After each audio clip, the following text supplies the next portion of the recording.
பின்மாரியின் நாட்கள் இதுவே, அபிஷேக நாட்கள் இதுவே, அற்புதங்களின் நாட்கள் இதுவே, எழுப்புதல் நாட்கள் இதுவே. பின்மாரியின் நாட்கள் இதுவே, அபிஷேக நாட்கள் இதுவே, அற்புதங்களின் நாட்கள் இதுவே, எழுப்புதல் நாட்கள் இதுவே.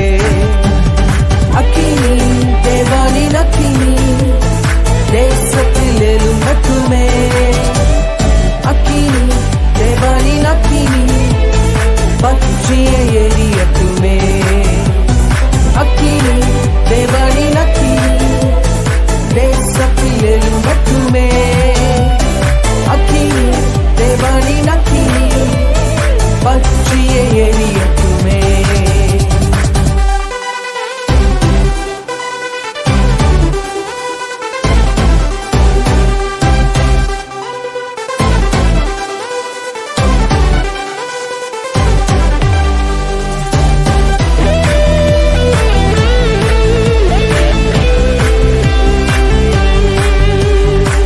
பெந்தெகோஸ்தே நாளை போல ஆவியால் எம்மை நிறைத்திடுமே, பெந்தெகோஸ்தே நாளை போல ஆவியால் எம்மை நிறைத்திடுமே.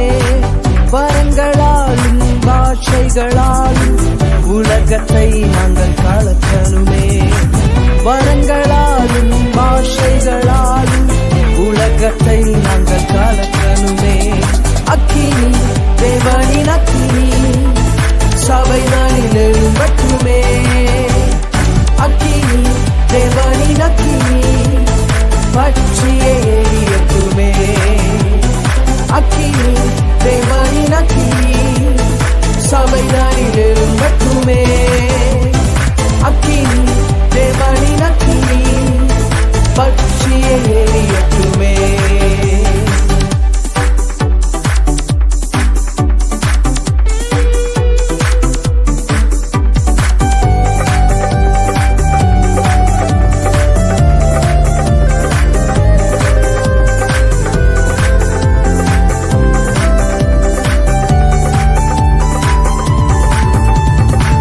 பரத்திலிருந்து இறங்கிடுமே, வல்லமை அங்கு வெளிப்படுமே, பரத்திலிருந்து இறங்கிடுமே, வல்லமை அங்கு வெளிப்படுமே. நாவுகள் யாவும் அறிக்கையிட்டு நீரே தேவன் என்று முழங்கிடுமே, நாவுகள் யாவும் அறிக்கையிட்டு நீரே தேவன் என்று முழங்கிடுமே. அக்கினி தேவனின் அக்கினி சபைதானில் எழும்பட்டுமே, அக்கினி தேவனின் அக்கினி பற்றிய எரியட்டுமே, அக்கினி தேவனின் அக்கினி சபைதானில் எழும்பட்டுமே, அக்கினி தேவனின் அக்கினி பற்றிய எரியட்டுமே. பின்மாரியின் நாட்கள் இதுவே, அபிஷேக நாட்கள் இதுவே, அற்புதங்களின் நாட்கள் இதுவே, எழுப்புதல் நாட்கள் இதுவே. பின்மாரியின் நாட்கள் இதுவே, அபிஷேக நாட்கள் இதுவே, அற்புதங்களின் நாட்கள் இதுவே, எழுப்புதல் நாட்கள் இதுவே. அக்கினி தேவனின் அக்கினி என்னை நிறைக்கட்டுமே, அக்கினி தேவனின் அக்கினி பற்றிய எரியட்டுமே, அக்கினி தேவனின் அக்கினி என்னை நிறைக்கட்டுமே, அக்கினி தேவனின் அக்கினி பற்றிய எரியட்டுமே.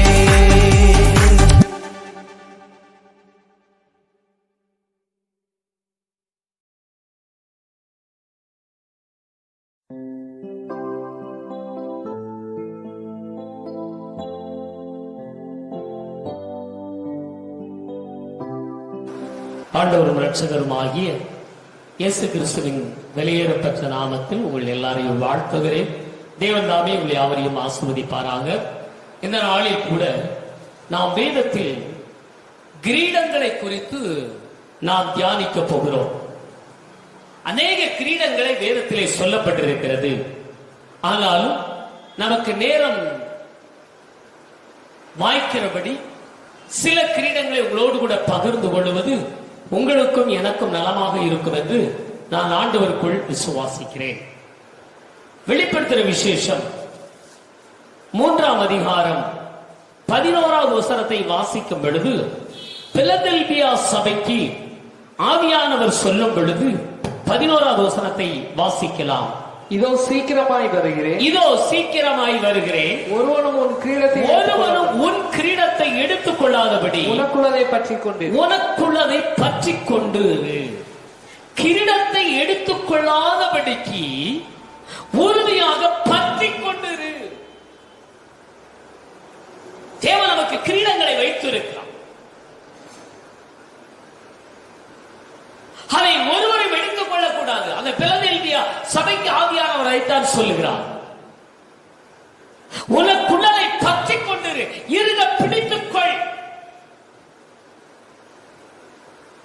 இந்த கிரீடங்கள் என்ன?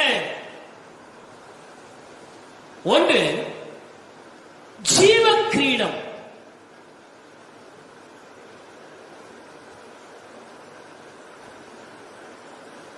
சோதனையை ஜெயிப்பவர்களுக்கு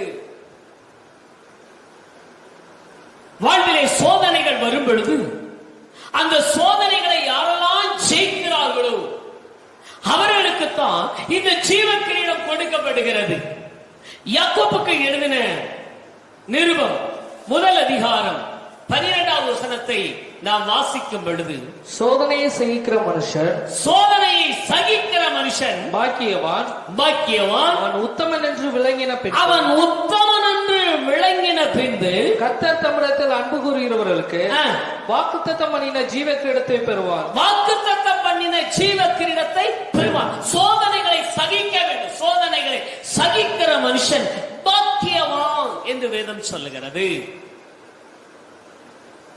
கிறிஸ்தவ வாழ்க்கையில சோதனைகள் வரும், உபத்திரவங்கள் வரும், பாடுகள் வரும். ஆனால் அவைகள் எல்லாம் சகிக்க வேண்டும். உபத்திரவங்கள் வரும். உபத்திரப்பட்டது நல்லது, அதனால் உடைய பிரமாணத்தை கற்றுக்கொண்டே இருந்துச்சான் தாவீது சொல்லுகிறார். வெளிப்படுத்தின விசேஷத்தில் 2ஆம் அதிகாரம் 10வது வசனத்தை வாசிக்கும் பொழுது சிவனா சபைக்கு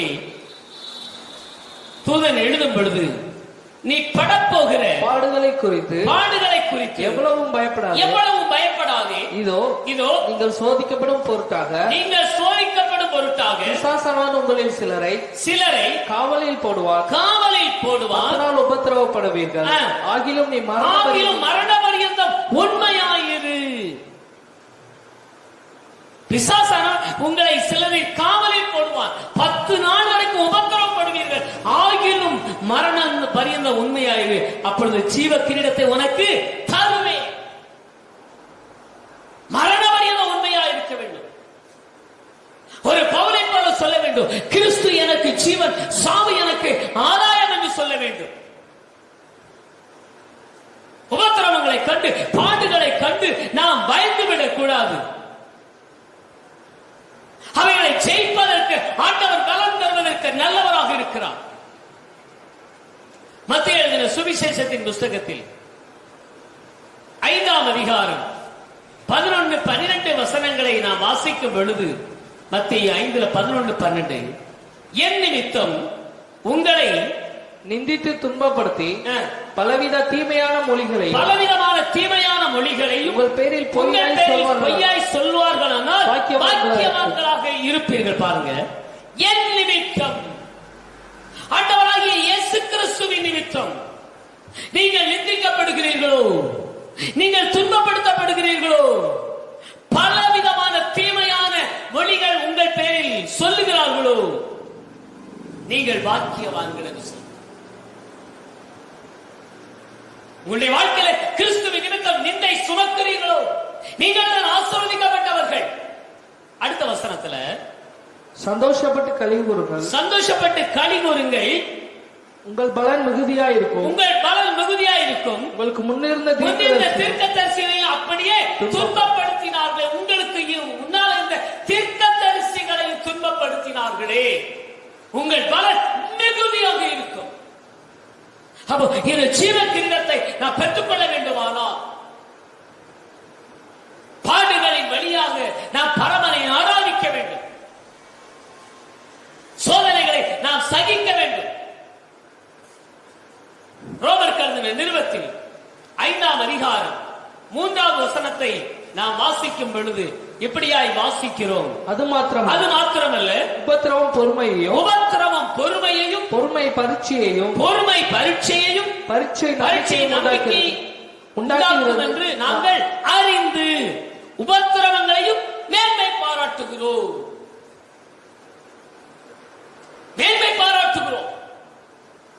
கிறிஸ்துவுக்காக ஒரே ஒரு வாழ்க்கை ஆண்டவருக்காக பாடுகளை சகிக்க வேண்டும். பாடுகளை சுமந்தால் பரலோகம் செல்ல முடியும். ஜீவ கிரீடத்தை தேவன் நமக்கு தர முடியும். ஆகவே நாம் பாடுகள் சோதனைகளை நாம் ஜெயிக்க வேண்டும்.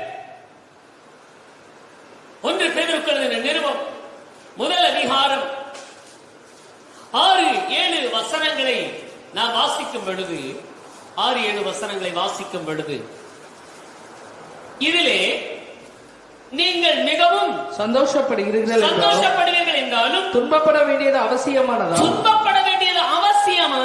இப்பொழுது கொஞ்ச காலம் பலவிதமான சோதனைகளினாலே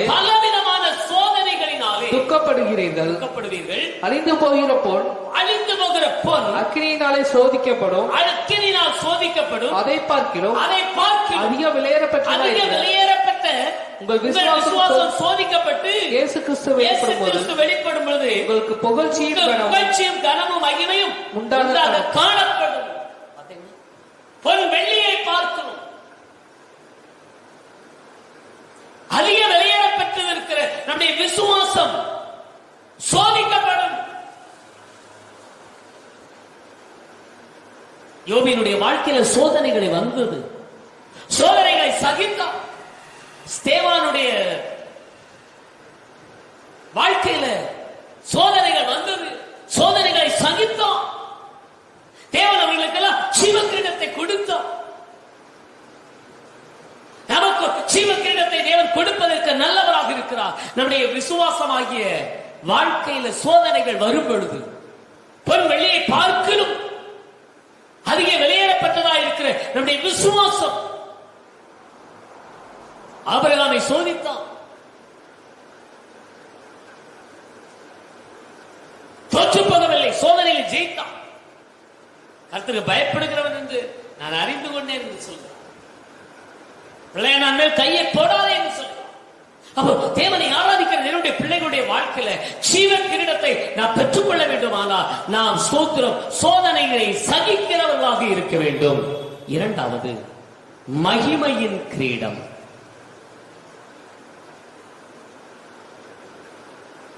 மகிமையின் கிரீடம். சபையில யாரெல்லாம் முன்மாதிரியாக இருக்கிறார்களோ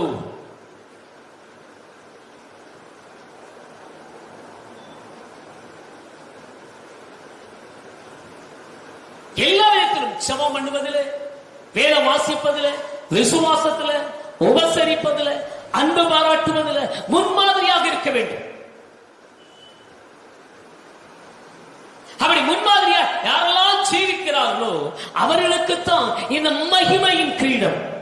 1 பேதுரு 5ஆம் அதிகாரம் 2, 3, 4 வசனங்களை வாசிப்போம்.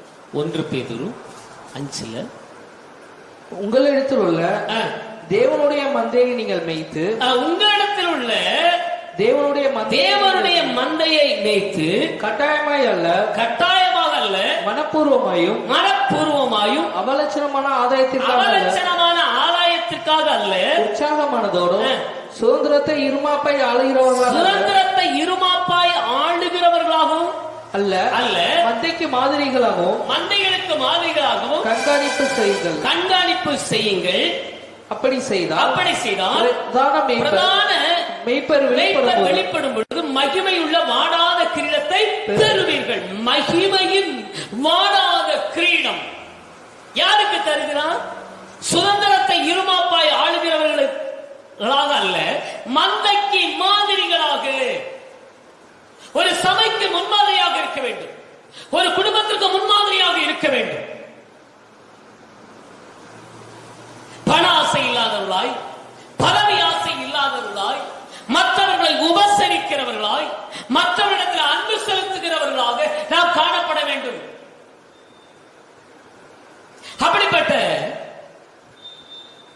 முன்மாதிரி ஜீவியம் யார் பண்ணுகிறார்களோ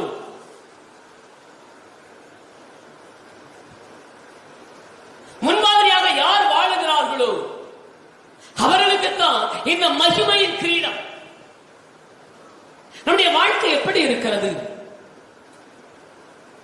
நாம் செபிப்பதிலே மற்றவர்களுக்கு முன்மாதிரியாக இருக்கிறோமா? வேதத்தை வாசிப்பதில் நாம் முன்மாதிரியாக இருக்கிறோமா? வேதத்தை கற்றுக் கொடுப்பதில் நாம் முன்மாதிரியாக இருக்கிறோமா? நம்முடைய நடத்தையில், நம்முடைய உடையில், நம்முடைய செய்கையில் நாம் முன்மாதிரியாக நாம் வாழுகிறோமா? அப்படி வாழும் பொழுதுதான் இந்த மகிமையின் கிரீடத்தை நாம் சுதந்திரித்துக் கொள்ள முடியும். பண ஆசை உள்ளவர்கள், பதவி ஆசை உள்ளவர்கள், உலக செல்வத்தின் மேல் உள்ள ஆசை உள்ளவர்கள், பதவி எனக்கு வேண்டும் என்ற ஆசை உடையவர்கள், இப்படிப்பட்டவர்கள் எல்லாம் இந்த மகிமை கிரீடத்தை பெற முடியாது. தாழ்மையின் சிந்தை இருக்க வேண்டும், கனப்படுத்துவர்களாக மாற வேண்டும், தேவனுக்கு தன்னுடைய வாழ்க்கையில முதலிடத்தை கொடுக்கிறவராக இருக்க வேண்டும். ஒரு முன்மாதிரி ஜீவியம். அந்த முன்மாதிரி ஜீவியம் யார் பண்ணுகிறார்களோ அவர்களுக்கு தான் இந்த மகிமையின் கிரீடம். அல்லேலூயா, ஸ்தோத்திரம். மூன்றாவதாக மகிழ்ச்சியின் கிரீடம். இந்த மகிழ்ச்சியின் கிரீடத்தை ஒருவர் பெற்றுக்கொள்ள வேண்டுமானால் ஆத்தும ஆதாயம் செய்யக்கூடியவர்களாக இருக்க வேண்டும், ஆத்துமாக்களை சம்பாதிக்கிறவர்களாக இருக்க வேண்டும். ஆண்டவர் வரப்போகிறார். நாம் என்ன சொல்லுவோம் ஆண்டவரிடத்துல? அவர் கணக்கு கேட்க போகிறார்.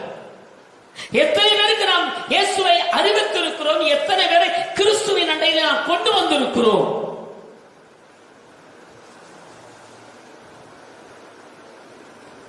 ஆத்தும அறுவடை மிக முக்கியமானது. ஆண்டவர் நம்மை ஏற்படுத்தின நோக்கமே நாம் கனி கொடுக்க வேண்டும் என்பதற்காகத்தான். 1 தெசலோனிக்கேயருக்கு எழுதின நிருபம் 2ஆம் அதிகாரம் 19-20 வசனங்களை வாசிக்கலாம். 1 தெசலோனிக்கேயர் 2:19-20. எங்களுக்கு நம்பிக்கையும் சந்தோஷமும் மகிழ்ச்சியின் கிரீடமுமாய் இருப்பவர்கள் யார்? மகிழ்ச்சியின் கிரீடமுமாய் இருப்பவர்கள் யார்? நம்முடைய கர்த்தராகிய இயேசு கிறிஸ்து வரும்போது, அவருடைய சன்னிதானத்திலே நீங்கள் அல்லவா அப்படி இருப்பீர்கள். நீங்களே எங்களுக்கு மகிமையும் சந்தோஷமா இருக்கிறீர்கள். நீங்களே எங்களுக்கு மகிமையும், எங்களுக்கு நம்பிக்கையும் சந்தோஷமும் மகிழ்ச்சி கிரீடமுமாய் இருப்பவர்கள் யார்? நீங்களே. தெசலோனிக்கே சபையை பார்த்து ஆண்டவர் பவுல் சொல்றார், நீங்கள் தான், நீங்களே எங்களுக்கு மகிமையும் சந்தோஷமாய் இருக்கிறீர்கள். பிலிப்பியருக்கு எழுதின நிருபத்துல 4:1 வாசிக்கும் பொழுது, ஆதலால் எனக்கு பிரியமும் வாஞ்சையுமான சகோதரரே, எனக்கு சந்தோஷமும் கிரீடமுமானவர்களே, பிரியமானவர்களே, இந்தபடியே கர்த்தருக்குள் நிலைத்திருங்கள். எனக்கு சந்தோஷமும் கிரீடமுமானவர்களே. அப்போ மகிழ்ச்சியின் கிரீடம். இந்த மகிழ்ச்சியின் கிரீடம் ஆத்தும அறுவடை செய்ய வேண்டும். அன்றைய வருகை மிக சமீபமாயிருக்கிறது. அநேக ஜனங்கள் இயேசு இல்லாமல் மரித்துக் கொண்டிருக்கிறார்கள். ரட்சிக்கப்பட்டிருக்கிற நாம் அவர்கள் எல்லாம் மனம் திரும்ப பண்ண வேண்டும். நீதிமொழிகளுக்கு எழுதின புஸ்தகம் 11ஆம் அதிகாரம் 30வது வசனத்தை வாசிக்கும் பொழுது, நீதிமானுடைய பலன் ஜீவ விருட்சம். ஆத்துமாக்களை ஆதாயப்படுத்திக் கொள்ளுகிறவன் ஞானம் உள்ளவன். ஆத்துமாக்களை ஆதாயப்படுத்தணும், ஆத்துமாக்களை சம்பாதிக்க வேண்டும். அப்படி ஆத்துமாக்களை சம்பாதிக்கிறவன் தான் ஞானவான். யோவான் எழுதின சுவிசேஷத்தின் புஸ்தகத்தில் 15ஆம் அதிகாரத்தில் 8வது வசனத்தை வாசிக்கும் பொழுது நாம் இப்படியாக வாசிக்கிறோம். யோவான் எழுதின சுவிசேஷம் 15:8 வாசிப்போம். நீங்கள் மிகுந்த கனிகளை கொடுப்பதினால், நீங்கள் மிகுந்த கனிகளை கொடுப்பதினால் பிதா மகிமைப்படுவார், என் பிதா மகிமைப்படுவார், எனக்கும் சீஷராய் இருப்பீர்கள். சீஷராய் இருப்பீர்கள். நீங்கள் என்னை தெரிந்து கொள்ளவில்லை, நான் உங்களை தெரிந்து கொண்டேன். நீங்கள் போய் கனி கொடுக்கும்படி, உடைய கனி நிலைத்திருக்கும்படி என்று சொல்லப்பட்டிருக்கிறது. என் பிதா மகிமைப்படுவார். நாம் கனி கொடுப்பதினாலே மனம் திரும்புவதற்கு ஏற்ற கனிகளை கொடுங்கள் என்று வேதம் சொல்லுகிறது. இந்த அருமையான நாளிலே, இந்த வருஷத்தின் 6வது மாதத்தில் அடியெடுத்து வைத்திருக்கிற நம்முடைய வாழ்க்கையில நாம் எத்தனை கனிகளை ஆண்டவருக்காக நாம் சம்பாதித்திருக்கிறோம், எத்தனை பேரை மனம் திரும்ப பண்ணி இருக்கிறோம், எத்தனை பேருக்கு இயேசுவை குறித்து நாம் அறிவித்திருக்கிறோம். நம்மை ஆராய்ந்து பார்ப்போம். அழிந்து போகிற ஜனங்கள் மீட்கப்பட வேண்டும் அல்லவா? பாவத்தில் வாழுகிறார்கள்.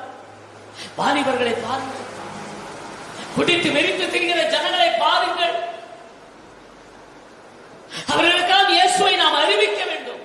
அவர்களாம் மனம் திரும்ப பண்ண வேண்டும். லூக்கா எழுதின சுவிசேஷம் 3ஆம் அதிகாரம் 8வது வசனத்தை நாம் வாசிக்கும் பொழுது, லூக்கா 3:8 வாசிப்போம். மனம் திரும்புதலுக்கு ஏற்ற கனி கொடுங்கள். மனம் திரும்புதலுக்கு ஏற்ற கனிகளை கொடுங்கள். அதுதான் ஒரு பக்தன் பாடினான். கனி தேடி வந்தேன், கனி காணவில்லை, கனி தர மாட்டாயோ அத்திமரமே. கனி தேடி வந்தேன், கனி காணவில்லை, கனி தர மாட்டாயோ அத்திமரமே. ஆண்டவர் கனியை தேடுகிறார். நாம் கனி கொடுக்க வேண்டும். அப்ப முதல்ல ஜீவ கிரீடத்தை நாம் பெற்றுக்கொள்ள வேண்டுமானால் சோதனைகளை ஜெயிப்பவர்களாக இருக்க வேண்டும். இரண்டாவது, மகிமையின் கிரீடத்தை நாம் பெற்றுக்கொள்ள வேண்டுமானால் நாம் சபைக்கு முன்மாதிரியாக இருக்க வேண்டும். மூன்றாவது, மகிழ்ச்சியின் கிரீடத்தை நாம் பெற்றுக்கொள்ள வேண்டுமானால் ஆத்தும ஆதாயம் செய்கிறவர்களாக நாம் காணப்பட வேண்டும். நான்காவது, நீதியின் கிரீடம். யாரெல்லாம் ஆண்டவருடைய வருகையை எதிர்பார்த்து காத்திருக்கிறார்களோ, அல்லது இயேசு கிறிஸ்துவின் வருகையை விரும்புகிறார்களோ, அவர்களுக்கெல்லாம் கொடுக்கப்படுகிறது தான் இந்த நீதியின் கிரீடம். 2 தீமோத்தேயு 4ஆம் அதிகாரம் 8வது வசனத்தை வாசிக்கலாம். 2 தீமோத்தேயு 4:8. ஸ்தோத்திரங்கள் தாவே.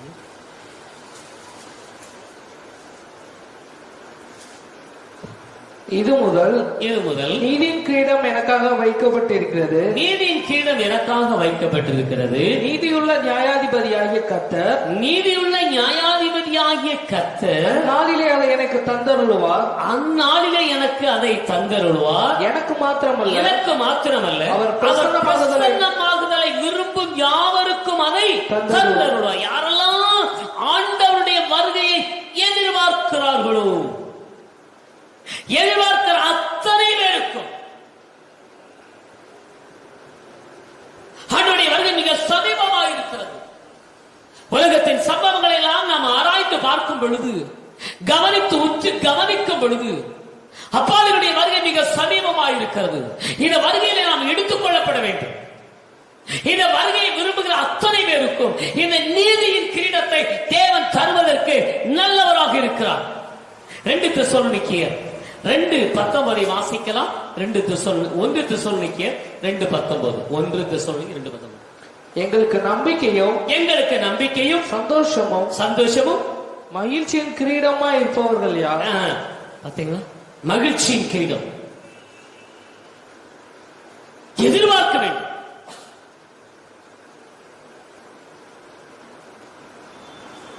நீதி உள்ள நியாயாதிபதி தேவாதிபதியாகிய கர்த்தர் அந்நாளிலே அதை எனக்கு தந்துருவார். எனக்கு மாத்திரமல்ல, பவுல் சொல்றார், எனக்கு மாத்திரமல்ல, யாரெல்லாம் அவருடைய பிரசன்னமாகுதலை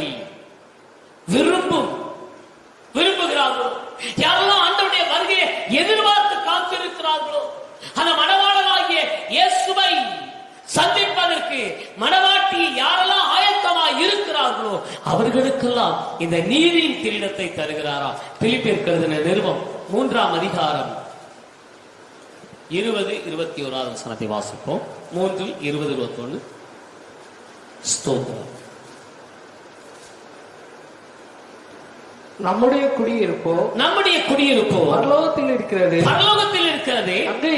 அங்கே இருந்து கர்த்தராகிய இயேசு என்னும் இரட்சகர் வர எதிர்பார்த்துக் கொண்டிருக்கிறோம். அவர் எல்லாவற்றையும் தமக்கு கீழ்ப்படுத்திக் கொள்ளத்தக்க நம்முடைய வல்லமையின் செயலின்படியே நம்முடைய அற்பமான சரீரத்தை நம்முடைய மகிமையான சரீரத்திற்கு ஒப்பாக மறுரூபப்படுத்துவோம். நம்முடைய குடியிருப்பு பரலோகத்தில் இருக்கிறது, அங்கே இருந்து கர்த்தராகிய இயேசு கிறிஸ்து என்ற இரட்சகர் வர எதிர்பார்த்துக் கொண்டிருக்கிறோம். என்ன ஒரு எதிர்பார்ப்பு பாருங்க. மணவாளனாகிய இயேசு வரப்போகிறோம். மணவாட்டியாகிய திருச்சபை சந்திப்பதற்கு ஆயத்தமுள்ளதாக இருக்க வேண்டும். அந்த வருகை எதிர்பார்க்க வேண்டும். எப்பொழுது என் மணவாளன் வருவார் என்று எதிர்பார்த்துக் கொண்டிருக்க வேண்டும். 1 தெசலோனிக்கேயர் 4ஆம் அதிகாரம் 13-17. அன்றியும் சகோதரரே நித்திரை அடைந்தவர்களின் நிமித்தம் நீங்கள் நம்பிக்கையற்றவர்களான மற்றவர்களைப் போல துக்கித்து அறிவில்லாதிருக்க எனக்கு மனதில்லை. இயேசுவானவர் மரித்து பின்பு எழுந்திருந்தார் என்று விசுவாசிக்கிறோமே. அப்படியே இயேசுவுக்குள் நித்திரையடைந்தவர்களையும் தேவன் அவரோடு கூட கொண்டு வர ஒரு பெரிய நம்பிக்கை. இயேசுவை ஆராதிக்கிறவர்களுக்கு ஒரு நம்பிக்கை. வாசிப்போம். கர்த்தருடைய வார்த்தையை முன்னிட்டு நாங்கள் உங்களுக்கு சொல்லுகிறதாவது, கர்த்தருடைய வருகை மட்டும் உயிரோடு இருக்கும் நாம் நித்திரை அடைந்தவர்களுக்கு முந்திக் கொள்வதில்லை. ஏனெனில் கர்த்தர் தாமே ஆரவாரத்தோடும் பிரதான தூதனுடைய சத்தத்தோடும் தேவை எக்காலத்தோடும் வானத்திலிருந்து இறங்கி வருவோம்.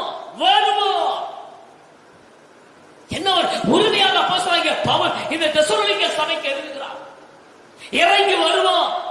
அப்பொழுது கிறிஸ்துவுக்குள் மரித்தவர்கள் முதலாவது உயிர் தெழுந்திருப்பார்கள். பின்பு உயிரோடு இருக்கிற நாமும் கர்த்தருக்கு எதிர்கொண்டு போக மேகங்கள் மேல் அவரோடு கூட ஆகாயத்தில் எடுத்துக் கொள்ளப்பட்டு இவ்விதமாய் எப்பொழுது கர்த்தருடனே கூட இருப்போம். ஆகையால் இந்த வார்த்தைகளினாலே நீங்கள் ஒருவரை ஒருவர் தேற்றுங்கள். வருகையை திருச்சபை வருகையை எதிர்பார்க்க வேண்டும். அந்த வருகையை எதிர்பார்க்கிறவர்களுக்கு தான் நீதியின் கிரீடத்தை தேவன் தருகிறோம். நீதியுள்ள நியாயாதிபதி வரப்போகிறார். யாரெல்லாம் அந்த வருகைக்கு ஆயத்தமாக இருக்கிறார்களோ, அந்த வருகையிலே நான் மணவாளனை சந்திப்பேன் என்று விசுவாசத்தோடு வாடுகிறார்களோ அவர்களுக்கு தான் இந்த நீதியின் கிரீடம். எபிரேயர் எழுதின நிருபம் 11ஆம் அதிகாரம் 13வது வசனத்திலிருந்து வாசிப்போம். 11-13 வாசிங்க. இவர்கள் எல்லாரும் வாக்குத்தத்தம் பண்ணப்பட்டதை அடையாமல் தூரத்திலே அவைகளை கண்டு நம்பி அணைத்துக் கொண்டு பூமியின் மேல் தங்களை அந்நியரும் பரதேசிகளும் என்று அறிக்கையிட்டு விசுவாசத்தோடு மரித்தார்கள். ஆதி பிதாக்கள் பூமியிலே தங்களை அந்நியரும் பரதேசிகளும் என்று அறிக்கையிட்டு மரித்தார்கள். இப்படி அறிக்கையிடுகிறவர்கள் சுயதேசத்தை நாடி போகிறோம் என்று தெரியப்படுத்துகிறார்கள். வாசிப்போம். தாங்கள் விட்டு வந்த தேசத்தை நினைத்தார்களானால் அதற்கு திரும்பி போவதற்கு அவர்களுக்கு சமயம் கிடைத்திருக்குமே. அதையல்ல அதிலும் மேன்மையான பரமதேசத்தையே விரும்பினார்கள். அதையல்ல அதிலும் மேன்மையான பரமதேசத்தை விரும்பினார்கள். ஆகையால் தேவன் அவருடைய தேவன் எனப்பட வெட்கப்படுகிறதில்லை. அவர்களுக்கு ஒரு நகரத்தை ஆயத்தம் பண்ணினாரே. அல்லேலூயா. பழைய ஏற்பாட்டு பரிசுத்தவான்கள் விசுவாசத்தோடு மரித்தார்கள். இந்த புதிய ஏற்பாட்டின் திருச்சபை மக்களாகிய நாம் வருகையை எதிர்பார்த்து காத்திருக்க வேண்டும். வருகையை நாம் விரும்ப வேண்டும். ஆண்டவரே வாரும், என் நேசரே வாரும் என்று நாம் அழைக்க வேண்டும். அப்போ யாரெல்லாம் அந்த வருகையை எதிர்பார்த்து விரும்பி காத்திருக்கிறார்களோ அவர்களுக்கு தான் நீதியின் கிரீடம், கடைசியாக அழிவில்லாத கிரீடம்.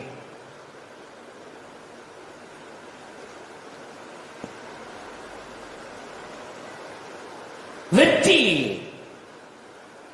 அடைந்தவர்களுக்கான ஒரு கிரீடம் அல்லது இச்சை அடக்கம் உள்ளவர்களுக்கான ஒரு கிரீடம். இன்றைக்கு அநேகரை தோற்ற போக பண்ணக்கூடிய 3 காரியம் உண்டு: உலகம், மாமிசம், பிசாசு.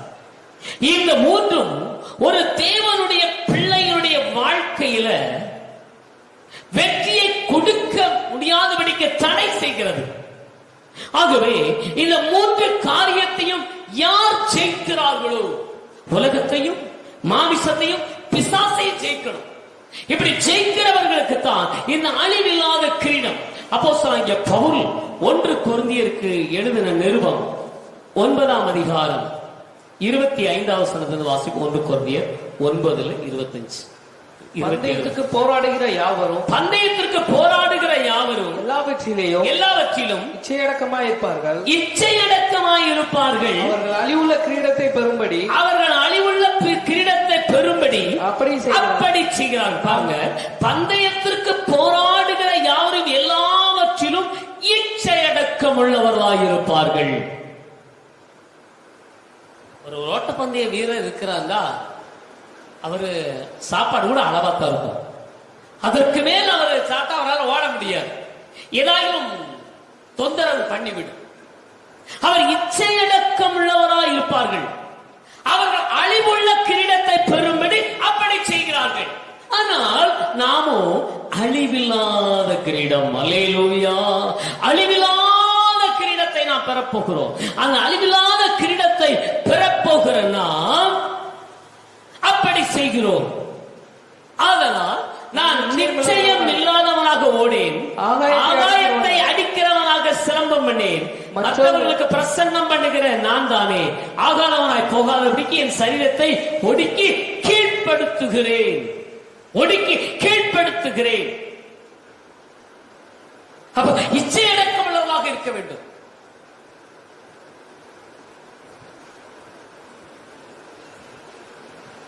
நம்ம ஜெயிக்கணும். எல்லா விதத்திலும் ஒரு கட்டுக்கோப்பு இருக்க வேண்டும்.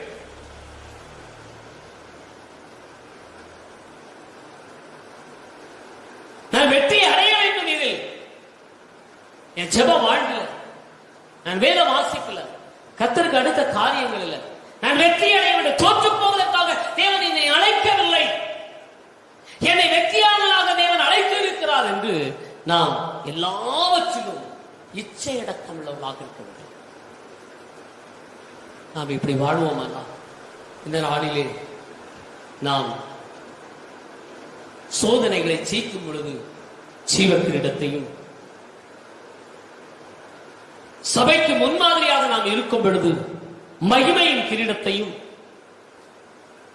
அழிந்து போகிற ஆத்துமாக்களை நாம் ஆதாயம் பண்ணும் பொழுது மகிழ்ச்சியின் கிரீடத்தையும், ஆண்டவருடைய வருகையை எதிர்பார்த்து நாம் காத்திருக்கும் பொழுது நீதியின் கிரீடத்தையும், இச்சையடக்கம் உள்ளவராய் இருந்து நாம் வெற்றி அடைவோமானால் அழிவில்லாத கிரீடத்தையும் தேவன் நமக்கு தருவதற்கு நல்லவராக இருக்கிறார். இந்த வார்த்தையின்படி தேவன் தாமே நம்மை ஆசீர்வதிப்பார். கண்களை மூடி நாம் ஜெபம் பண்ணுவோம். கிருபையுள்ள ஆண்டவரே, இரக்கத்தில் ஐஸ்வர்யம் உள்ளவரே, இந்த நாளுக்காக நாங்கள் நன்றியோடு நம்மை துதிக்கிறோம், ஸ்தோத்திரிக்கிறோம் ஐயா. ஆண்டவரே ஸ்தோத்திர, கிரீடங்களை குறித்து நாங்கள் தியானிக்க கர்த்தர் உதவி செய்வீர் ஐயா. ஆண்டவரே ஸ்தோத்திரம் அப்பா, இந்த நாளிலே நாங்கள் சோதனைகளை ஜெயிக்க வேண்டும். ஆண்டவரே ஸ்தோத்திரங்க தாவே, ஆண்டவரே சபைக்கு முன்மாதிரியாக இருக்க வேண்டும், ஆத்தும ஆதாயம் செய்ய வேண்டும். ஆண்டவரே வருகையை நாங்கள் ஆண்டவரே எதிர்பார்த்து காத்திருக்க வேண்டும், விரும்ப வேண்டும். ஆண்டவரே இச்சையடக்கம் உள்ளவர்களாய் வெற்றியாளர்களாக திகழ வேண்டும் என்று பார்த்தோம் ஐயா. அப்படி நாங்கள் வாழும் பொழுது ஜீவ கிரீடத்தையும், மகிமையின் கிரீடத்தையும், மகிழ்ச்சியின் கிரீடத்தையும், நீதியின் கிரீடத்தையும், அழிவில்லாத கிரீடத்தையும் நீர் எனக்கு எங்களுக்கு தருவதற்கு நல்லவராக இருக்கிறீர். கேட்ட வசனத்தின்படி நடத்துங்க, ஆசீர்வதிங்க. உடைய மக்களை வாழ்த்தி ஆசீர்வதித்து செபிக்கிறேன் ஜீவனுள்ள நல்ல பிதாவே, ஆமென். என் ஆத்துமாவே கர்த்தரை ஸ்தோத்திரி, என் முழுவதுமே பரிசுத்தநாமத்தை ஸ்தோத்திரி. என் ஆத்துமாவே கர்த்தரை ஸ்தோத்திரி, அவர் செய்த சகல உபகாரங்களை மறவாதே, ஆமென். நம்முடைய பிதாவாகிய தேவனால், குமாரனாகிய இயேசு கிறிஸ்துவினால், பெற்றவனை பரிசுத்த ஆவியானவராலும் இன்றும் என்றும் சதா காலங்களிலும் அவருடைய வருகை மட்டும் அவருடைய கிருபையும் சமாதானமும் சந்தோஷம் குழுவிற்கு நாம் அனைவரோடு சகல பரிசுத்தவான்களோடு அவருடைய வருகை மட்டும் நிலைத்திருப்பதாக, ஆமென், ஆமென்.